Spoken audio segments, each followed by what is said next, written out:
വണ്ടി നിന്ന് പോകുന്നത് എന്തുകൊണ്ടാണ്? അതിന് ഡിമാൻഡ് ഇല്ലാത്തതുകൊണ്ട്. നമ്മൾ ആ സത്യം മനസ്സിലാക്കണം. നമ്മൾ പറയുമ്പം എല്ലാ വണ്ടിയും എൻ്റെ വീടിൻ്റെ വാതിൽ കൂടെ എല്ലാ വണ്ടിയും പോകണമെന്ന് ഞാൻ ആഗ്രഹിക്കുന്നു. ഞാൻ എൻ്റെ മണ്ഡലത്തിൽ പോലും അനാവശ്യമായൊരു വണ്ടി എടുത്തുകൊണ്ട് പോകുന്ന ആളാണ്. പത്തനാപുരം നിയമമണ്ഡലത്തിൽ പോലും അനാവശ്യമായൊരു വണ്ടി. കാരണം പത്തനാപുരം നിയമമണ്ഡലത്തിലെ വണ്ടികൾ ഇന്നലെ KSRTCയുടെ കളക്ഷനിൽ 10.5 ലക്ഷം രൂപയാണ് KSRTC പത്തനാപുരം ഡിപ്പോ, ഒരു സബ് ഡിപ്പോ ആയ പത്തനാപുരം കളക്ട് ചെയ്തില്ല. 10.5 ലക്ഷം രൂപ. അപ്പോൾ അവിടുത്തെ ജീവനക്കാരുടെ അശ്രാന്ത പരിശ്രമമാണ്. അനാവശ്യമായ ഒരു വണ്ടി ഓടിക്കാൻ ഞങ്ങൾ സമ്മതിക്കുന്നില്ല. ഇപ്പോൾ കേരളത്തിലെ പിന്നെ ആദിവാസി മേഖലകൾ, കുട്ടികൾ ഉള്ള ഒരു ഭാഗത്ത് ഒരു വണ്ടി മാത്രമുള്ള മലയോര മേഖലകൾ, പട്ടികജാതി പട്ടികവർഗത്തിൽപ്പെട്ടവർ താമസിക്കുന്ന പ്രദേശങ്ങൾ, അവിടെ നിന്നുള്ള ഒരു വണ്ടി കട്ട് ചെയ്യാൻ ഞാൻ സമ്മതിച്ചിട്ടില്ല. KSRTC നഷ്ടമുണ്ടെന്നുള്ള ശരിയാണ്. ഏതാണ്ട് 30,000 കിലോമീറ്റർ ഇത്തരം ആവശ്യങ്ങൾക്ക് വേണ്ടി കേരളത്തിൽ വണ്ടി ഓടിക്കുന്നുണ്ട് അല്ലേ? 30,000 ഇന്നലെ കണക്കെടുത്ത് നോക്കി.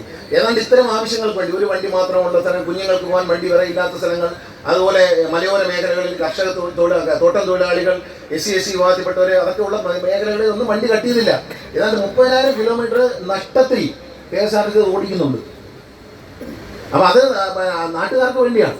അപ്പോൾ എപ്പോഴും മനസ്സിലാക്കേണ്ടതെന്ന് വെച്ചാൽ ഇവിടെ നിന്ന് വേളാങ്കണ്ണിക്ക് ബസ് നന്നായി പോകുന്ന ഞാൻ വിശ്വസിക്കുന്നു. അത് കണക്ഷൻ കൊടുക്കാമെന്ന് പറഞ്ഞത് അർത്തുങ്കൽ പള്ളിയിൽ നിന്ന് ചേർത്തലയിൽ നിന്നും വരേണ്ട ആളുകൾക്ക് ഈ ബസ് പുറപ്പെടുന്നതിന് കൂടെ എത്താൻ കഴിഞ്ഞാൽ ഇതിൻ്റെ കണക്ഷൻ, ഇതൊരു കണക്ഷൻ ബസ്സായി പോകണം. എല്ലാ വണ്ടി ഇതൊരു വണ്ടി ഓടിച്ചു, ഇതിൻ്റെ പുറകെ KSRTC ഒരു വണ്ടി ഓടിച്ചു, അല്ലെങ്കിൽ ഇതിൻ്റെ മുമ്പിൽ കയറ്റി ഓടിച്ചു, ഇതും നശിക്കും അതും നശിക്കും.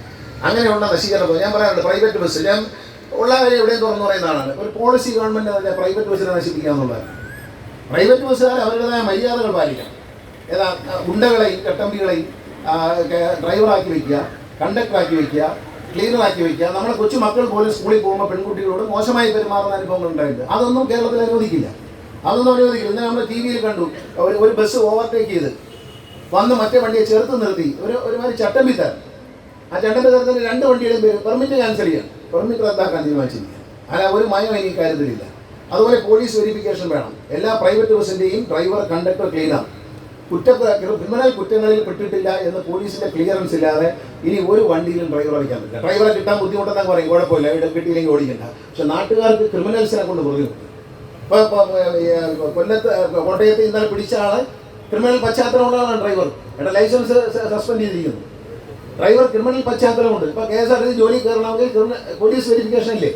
പ്രൈവറ്റ് ബസ്സിൽ അത് ബാധകമാക്കിയിട്ടുണ്ട്, നിർബന്ധമാക്കിയാണ്. ഈ ഒരു മാസത്തിനുള്ളിൽ എല്ലാം പരിശോധിക്കും, അല്ലാത്തവരെ പുറത്താക്കും. കാരണം പോലീസ് വെരിഫിക്കേഷൻ സർട്ടിഫിക്കറ്റ് ഏത് ജോലിക്കും ആവശ്യമാണ്. പക്ഷേ ഒരു ഡ്രൈവർ ഇന്നലെ കോട്ടയത്ത് വണ്ടി ചേർത്ത് TV യിൽ കണ്ട ദൃശ്യം. അതുപോലെ KSRTCയിലെ ഒരു ഡ്രൈവർ ഇടതുവശത്തുള്ള ഓവർടേക്ക് ചെയ്തു. ഒരു സഹോദരി വണ്ടിയിൽ നിന്ന് ഇറങ്ങുന്ന വളരെ സ്പ്ലിറ്റ് സെക്കൻഡിലാണ് അവർ ജീവൻ രക്ഷപ്പെടുന്നത്.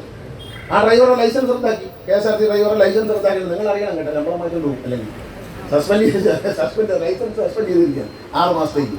ആ പ്രൈവറ്റ് ബസ്സുകാരനെയും ചെയ്തു. കാരണം ആ റോങ് സൈഡ് അയാൾ റോഡിൻ്റെ ടാർഗറ്റ് നിർത്തണം, ഒതുക്കി നിർത്തണ്ടേ? ബസ് ആളെ ഇറക്കണമെങ്കിൽ ഒതുക്കി നിർത്തണം, അല്ല നട റോഡിലല്ലല്ലോ ആളെ ഇറക്കുന്നത്.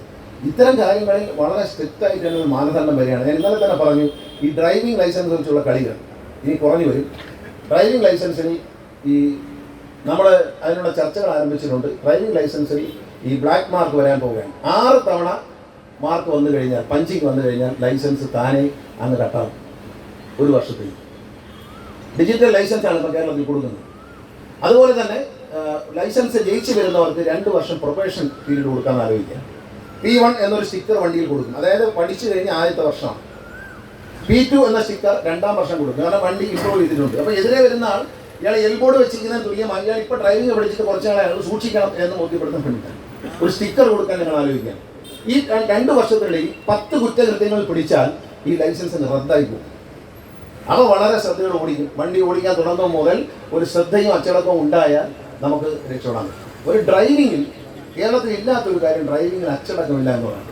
ബഹുമാനപ്പെട്ട തമിഴ്നാട് മിനിസ്റ്റർക്ക് ഒരു റിക്വസ്റ്റ് എടുത്ത്, ഇത് ലൈസൻസ് കിടക്കാത്തവരെല്ലാം തമിഴ്നാട്ടിൽ പോയി ലൈസൻസ്